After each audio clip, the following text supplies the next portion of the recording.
नमस्कार दोस्तों।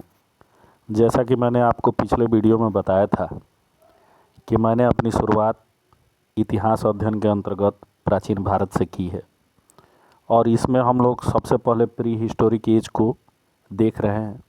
और प्री हिस्टोरिक एज का जो टोटल टाइम पीरियड है वो हमारा पुरापाषाण काल, मध्य पाषाण काल और नवपाषाण काल यानी 3 लंबे टाइम पीरियड से होकर गुजरता है।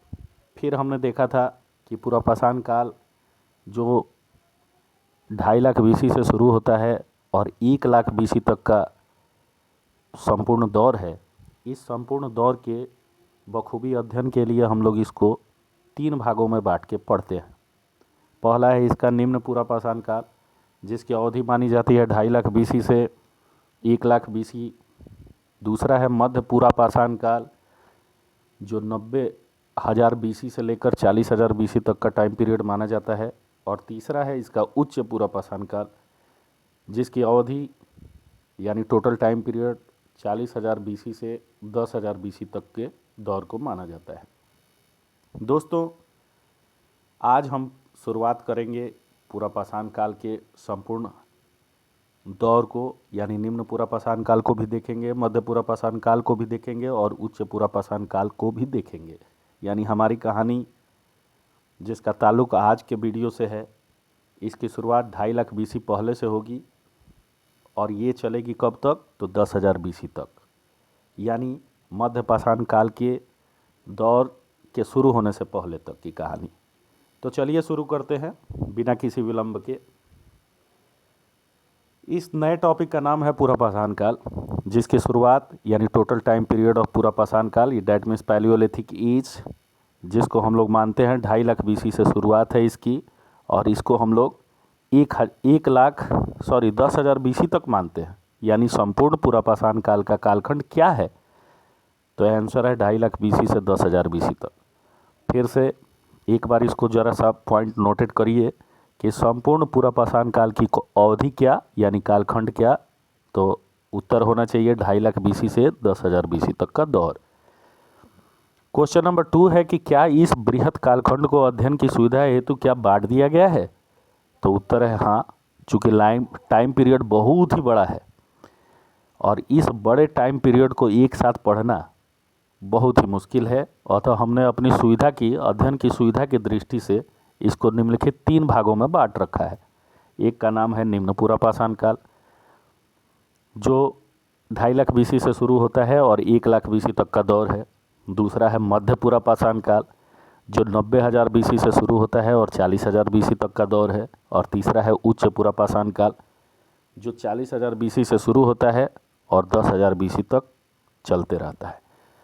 क्या इस संपूर्ण पुरापाषाण काल का कालखंड पीछे आगे भी हो सकता है क्या इतिहास के अनुसार, तो उत्तर है यस।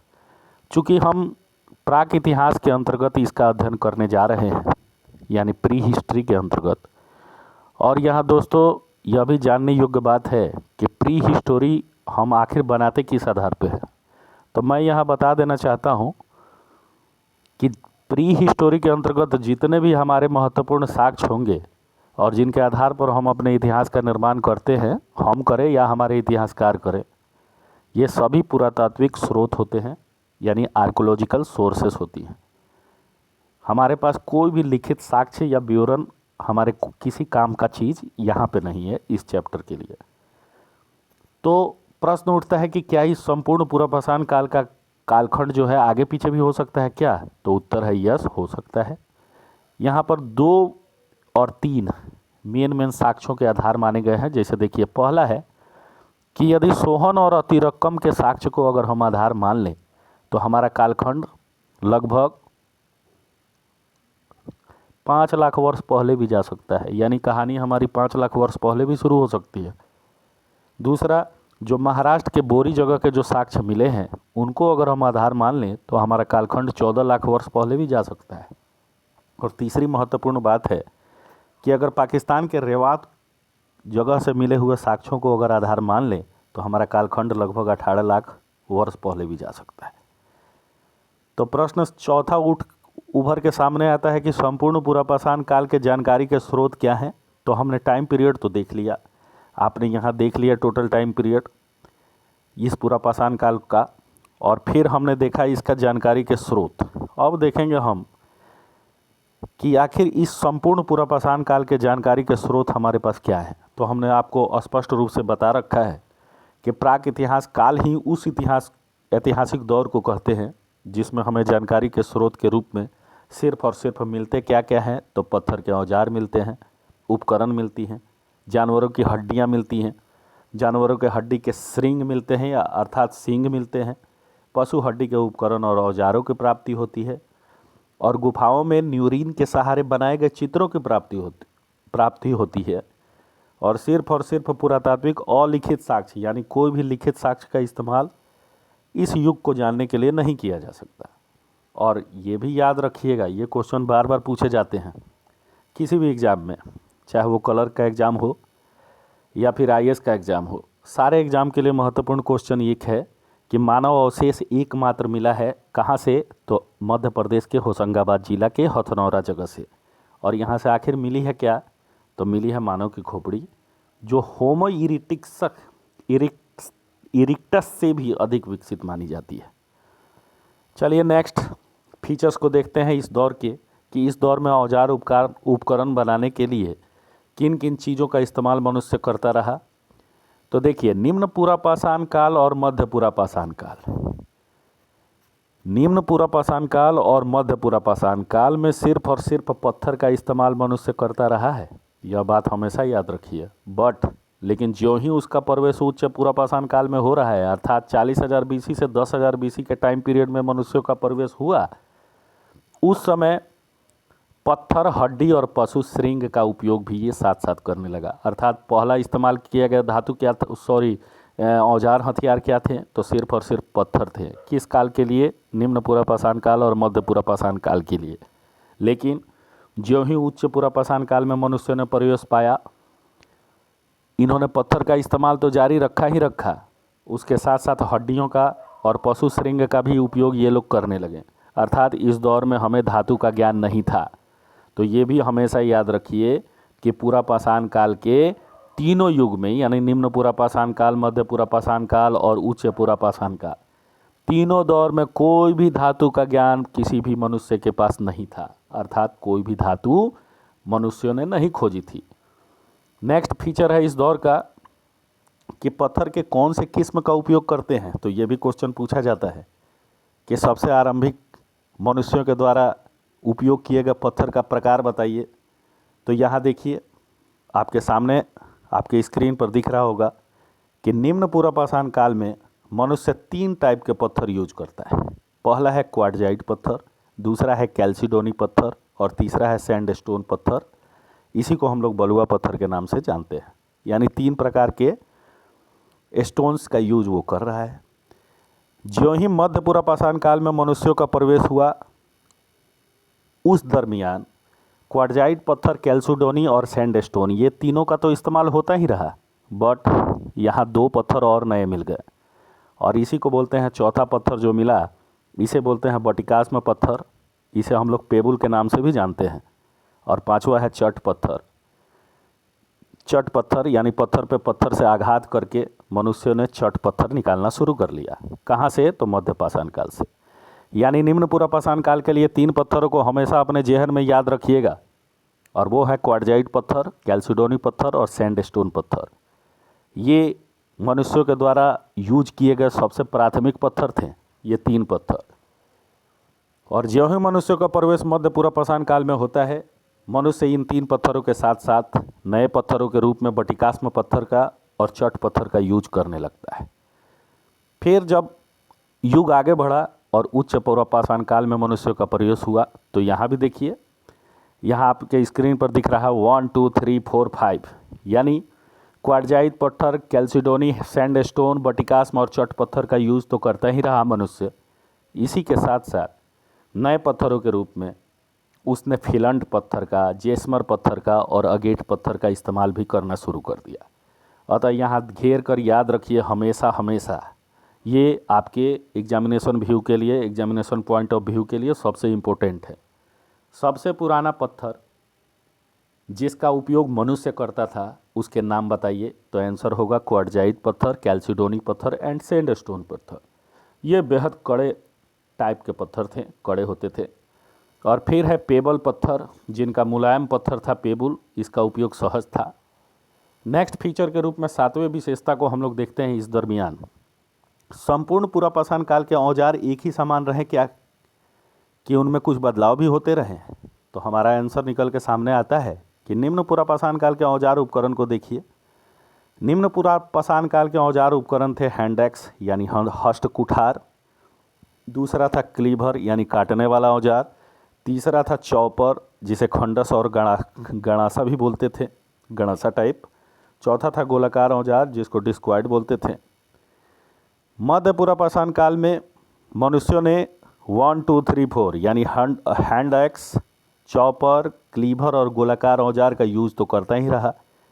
उसने और कुछ नए परिवर्तन कर दिए, जैसे पांचवें रूप में फ्लैग टूल्स और छठे रूप में कोड टूल्स यानी ब्लेड टाइप के उपकरण का इस्तेमाल करना शुरू कर दिया।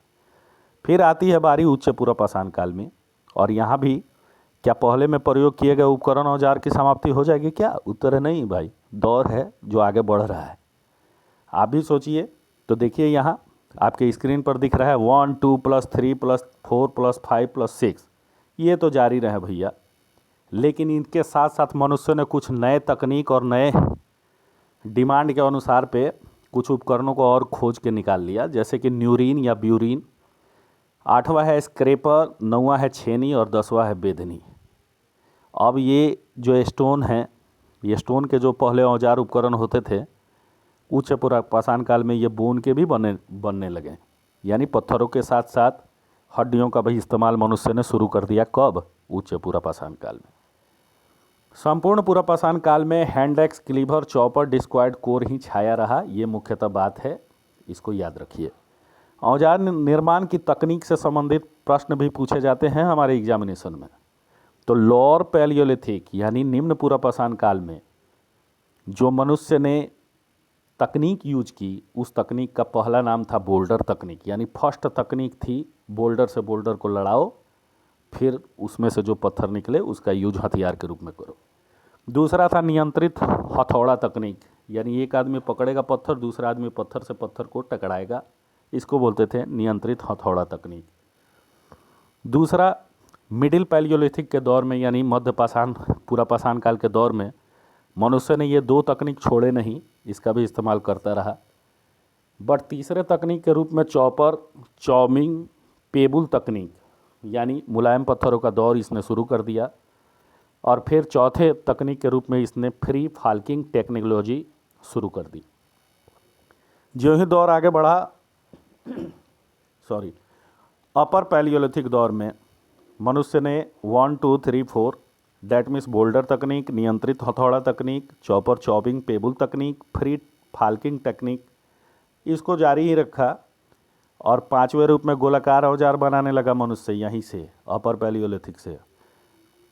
फ्लैग टूल्स भी बनाने लगा, कोर टूल्स की प्राप्ति होने लगी मनुष्य के द्वारा। फिर ब्यूरीन यानी जिससे हम लोग किसी भी दीवार उवाल पर लिख सकते थे, काट सकते थे, पतला छेनी टाइप, स्क्रैपर, छेनी, वेधनी इत्यादि का प्रयोग करने लगा। और आपको तो अब पता हो ही गया होगा कि ये स्टोन के साथ ही साथ ये अब हड्डियों के भी औजार उपकरण बनाने लगे थे।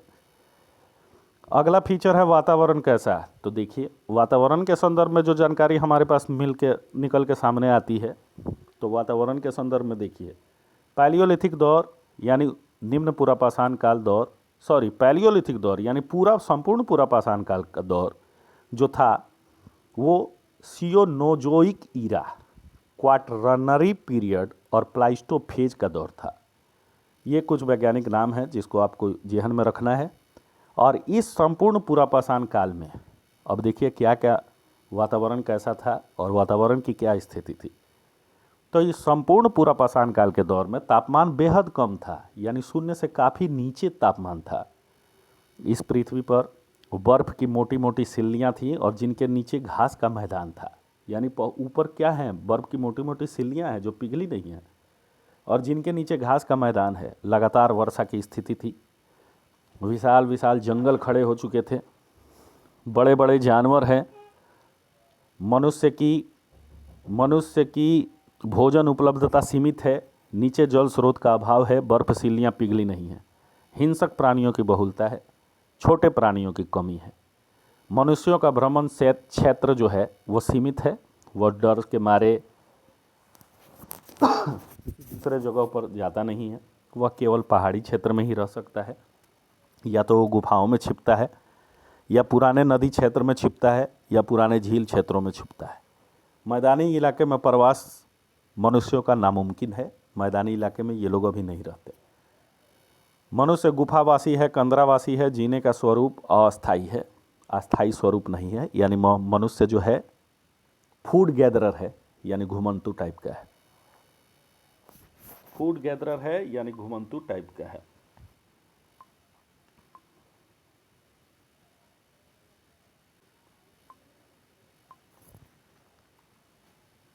अब देखते हैं हम लोग इसके कला के संदर्भ की जानकारी को। तो दोस्तों, पूरा पाषाण काल के युग की जब कला को हम देखते हैं, कला डैट मीन्स आर्ट और कल्चर की जानकारी, तो कला की कोई जानकारी थी क्या? तो हमारा उत्तर बनता है कि पूरा पाषाण काल के लोअर और मिडिल पैलियोलिथिक में, यानी निम्न पूरा पाषाण काल में और मध्य पूरा पाषाण काल में कला के संदर्भ की कोई जानकारी हमारे मनुष्यों के पास नहीं थी, हमारे पूर्वजों के पास नहीं थी। लेकिन ज्यों ही हम अपर पैलियोलिथिक में प्रवेश करते हैं, गुफा चित्रकारी का प्रमाण जो हमें पत्थर और पशु हड्डी के ब्यूरीन की मदद से गुफा चित्र बनाता हुआ मनुष्य दिख जाता है। ऐसे प्रमाण हमें कहाँ कहाँ से मिलते हैं? तो ऐसे प्रमाण हमें मिलते हैं मध्य प्रदेश के भीमबेटका पहाड़ी से।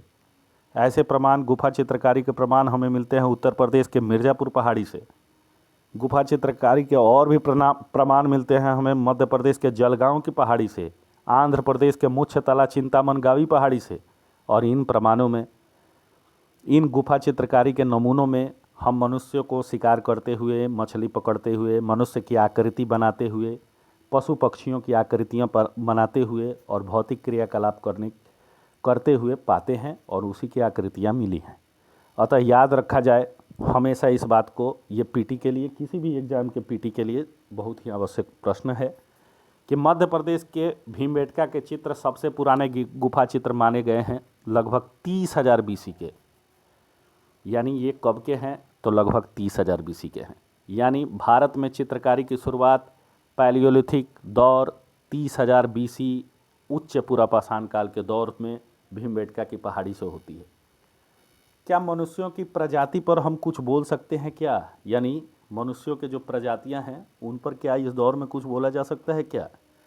तो उत्तर है हमारा कि चूंकि अफ्रीका और यूरोप से मानव कंकाल ढेरों मिले हैं, बहुत सारी मानवों की प्रजातियां मिली हैं, अतः हम उनकी प्रजातियां कार्बन डेटिंग की मदद से निकाल सकते हैं और पा सकते हैं कि आखिर ये कौन से प्रजाति के लोग थे। लेकिन एशिया में चीन से, इंडोनेशिया से और वेस्ट एशिया से भी मानव कंकाल बहुत अधिक प्राप्त हुए हैं, इसलिए उनकी भी प्रजातियां बताई जा सकती हैं। लेकिन हमारे भारत में इस चीज़ की कमी है।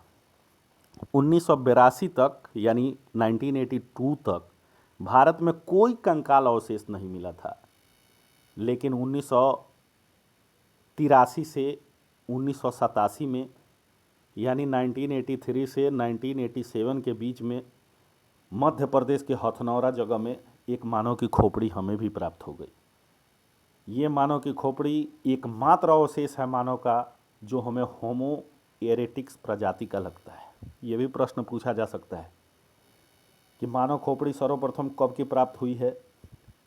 तो ये हमें मिला है इस दौर का, यानी पूरा पाषाण काल के दौर का। और कहाँ से मिला है? तो मध्य प्रदेश के हथनौरा जगह से मानव की खोपड़ी मिली है। अब चलिए देखा जाए संपूर्ण इस दौर को तो हमने देख लिया। अब थोड़ा देखें कि आखिर अभाव किन किन चीज़ों का है, पूरा पाषाण काल में अभाव क्या क्या है। अभाव समझते हैं, यानी कमियाँ। तो देखिए, इस दौर में जो हमारे सामने चित्र प्रस्तुत होते हैं, उन चित्रों को देखने के बाद, इस संपूर्ण टॉपिक को पढ़ने के बाद, चैप्टर को पढ़ने के बाद हमारे सामने कुछ कमियां भी उभर के सामने आती हैं। जैसे कि वर्तमान परिप्रेक्ष्य से अगर इस दौर की तुलना करें तो हम पाते हैं कि इस दौर में, यानी पूरा पाषाण काल में, लेखन कला नहीं था, नहीं था, नहीं था। निवास स्थान में घर और मकान क्या था? उत्तर है नहीं था। अभी मनुष्य किस टाइप का है? तो घुमंटू है, फूड गैदरर है, परिवार की सामूहिकता का विकास हुआ था क्या? क्या परिवार लोग ग्रुप में रहते थे? उत्तर है नहीं, नहीं रहते थे। क्या गांव बस्तियां कुछ बनी थी क्या? उत्तर है नहीं भाई, गांव बस्ती कहाँ से बसेगी? जब लोग सामूहिक रह ही नहीं रहे हैं तो गांव बस्ती का निर्माण कहाँ से होगा? क्या धातु का ज्ञान था मनुष्य को? उत्तर है नहीं, अभी तो बेचारे ये पत्थर के यूज करते हैं हथियार। और क्या करते हैं? पशु हड्डियों के हथियार यूज कर रहे हैं। कृषि और पशुपालन कुछ भी था क्या? नहीं यार, कुछ भी नहीं था। कृषि और पशुपालन हो ही नहीं सकता है, क्योंकि अभी तक ना ही धातु का ज्ञान है मनुष्य को, ना ही ये पशुओं को पालतू बनाना सीख पाए हैं। उद्योग व्यापार कुछ था क्या? सवाल ही नहीं उठता। मिट्टी के बर्तन कुछ थे क्या? चूँकि अभी लोग पशुपालन और कृषि से जुड़े ही नहीं हैं, तो मिट्टी के बर्तन का सवाल कहाँ से उठेगा। फिर है बचत संग्रह की प्रवृत्ति। क्या लोगों में बचत संग्रह की प्रवृत्ति थी? उत्तर है नहीं, अभी खाते थे, फिर नेक्स्ट टाइम अपने खाने की तलाश में इधर उधर भटकते थे, यही थी उनकी प्रवृत्ति। अर्थव्यवस्था कैसी? क्या किसी टाइप का अर्थव्यवस्था उभर के सामने आया था क्या? उत्तर है नहीं, किसी प्रकार के अर्थव्यवस्था का विकास नहीं हुआ था। फिर आवागमन के साधन क्या थे? उत्तर है कोई भी साधन नहीं थे। बैलगाड़ी, भैंसा गाड़ी कोई भी यूज नहीं होता था। क्यों नहीं होता था? सवाल है कि जब मनुष्यों ने पशुओं को पालतू बनाना सीखा ही नहीं है, तो आखिर ऐसे आवागमन के साधनों का विकास कैसे हो? फिर अत्यंत छोटे छोटे उपकरण औजार है क्या? उत्तर है यस है। अत्यंत छोटे छोटे उपकरण औजार मनुष्य बनाने लगा है। कब? उच्च पूर्व पाषाण काल में, उसके लास्ट दौर में, अंतिम दौर में, जब तक वातावरण नहीं बदलेगा। आप भी ध्यान रखिए दोस्तों कि जब तक वातावरण नहीं बदलेगा, मनुष्य का भ्रमण दायरा नहीं बदलेगा, यानी मनुष्य दूर दूर तक नहीं भटकेगा, मनुष्य में परिवर्तन नहीं आएंगे। पैलियोलिथिक दौर से संबंधित कुछ पुरास्थल हैं भारत में, उन्हें हमको ऊपरी तौर से जेहन में रखना है। ये खास करके यूपीएससी के और बीपीएससी के, यानी हिस्ट्री को जब एकदम गहन रूप से अध्ययन करिएगा, उसके लिए ये ज़रूरी है। पैलियोलिथिक दौर से संबंधित पुरास्थल कौन कौन से? तो देखिए, इसके जो प्रमाण हमें मिले हैं, कहाँ कहाँ से भारत में मिले हैं, तो भारत के सबसे ऊपर देखते हैं उत्तर पश्चिम में। उत्तर पश्चिम में प्रमाण मिले हैं क्या? उत्तर है यस, मिले हैं। फिर भारत के उत्तरी क्षेत्रों से इसके प्रमाण पूरा पाषाण काल के मिले हैं क्या? उत्तर है यस, मिले हैं। फिर क्या पश्चिमी भारत और मध्य क्षेत्र से इसके प्रमाण मिलते हैं? उत्तर है यस, मिले हैं। क्या विशाल मैदानी क्षेत्र से इसके प्रमाण मिलते हैं पूरा पाषाण काल के? यस, ये भी मिलते हैं। क्या पूर्वोत्तर भारत से इसके कोई पूरा पाषाण काल के प्रमाण मिलते हैं? तो याद रखिए, नहीं मिले हैं, नहीं मिले हैं पूर्वोत्तर भारत से इसके कोई प्रमाण। क्या दक्कन भारत से इसके कोई प्रमाण मिले हैं? उत्तर है यस, मिले हैं। और सुदूर दक्षिण भारत से क्या मिले हैं? उत्तर है यस, मिले हैं। क्या केरल से कोई प्रमाण मिला है पूर्व पाषाण काल के दौर का? उत्तर है नहीं, कोई प्रमाण नहीं मिलता है। यानी दो क्षेत्र, संपूर्ण भारत में दो क्षेत्र, पूर्वोत्तर भारत जो नॉर्थ ईस्ट है और दूसरा है केरल, यहाँ से पूरा पाषाण काल संबंधित कोई भी हमें प्रमाण नहीं मिले हैं। इस दौर का मनुष्य 3 क्षेत्रों में ही रहता है, इसलिए साक्ष्य भी यही 3 क्षेत्रों से मिलेंगे। पहला है पहाड़ी क्षेत्र, मनुष्य इसी पहाड़ी की गुफाओं में रहता है। पुराने नदी घाटी क्षेत्रों में मनुष्य रहता है, कारण कि पानी की उपलब्धता यहीं है। पुराने झील निक्षेपों में मनुष्यों का निवास स्थान है, पानी जहाँ मिलेंगे वहीं मनुष्य रहेंगे।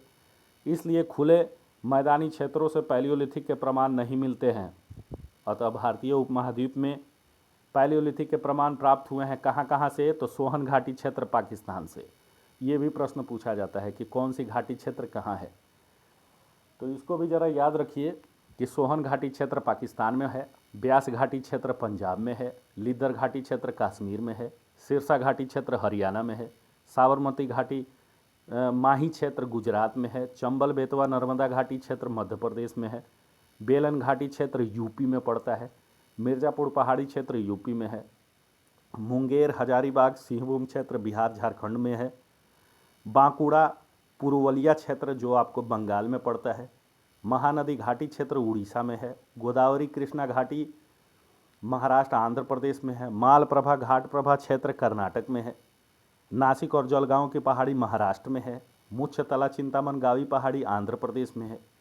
और पूरा पाषाण काल से रिलेटेड महत्वपूर्ण स्थल कौन कौन से हैं? तो याद रखिए, सोहन क्षेत्र पाकिस्तान, बाघौर जमाव मध्य प्रदेश, भीमबेटका मध्य प्रदेश, हथनौड़ा मध्य प्रदेश, मेहर, मेहर कहाँ है तो मेहर भी मध्य प्रदेश में एक जगह है। फिर है मिर्ज़ापुर पहाड़ी यूपी में, बेलन घाटी यूपी में, बोरी नेवासा पटने भदने, ये महत्वपूर्ण स्थल हैं, महत्वपूर्ण साइट हैं महाराष्ट्र के। और फिर है अतिरक्कपम तमिलनाडु में, पलवरम तमिलनाडु में। फिर है मुच्छतला चिंतामन गावी पहाड़ी आंध्र प्रदेश में, और रेवात पाकिस्तान में। तो दोस्तों ये संपूर्ण था हमारा पैलियोलिथिक यानी पुरापाषाण काल का टोटल अध्ययन।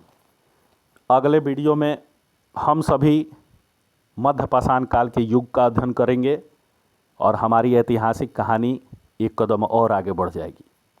तो दोस्तों मेरा ये वीडियो अगर आपको पसंद आए तो इसको आप शेयर करिए।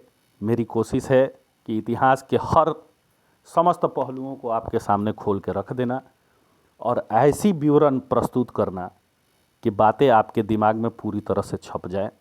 एक कहानी के माध्यम से आप इसको अपने दिमाग में डालिए और इसको आप बहुत लोगों में शेयर करिए। फ़िलहाल मेरी ये सेकंड वीडियो है और आशा करता हूँ आप सभी को मेरी ये वीडियो पसंद आई होगी। धन्यवाद, शुभ रात्रि। फिर मिलते हैं नेक्स्ट वीडियो में।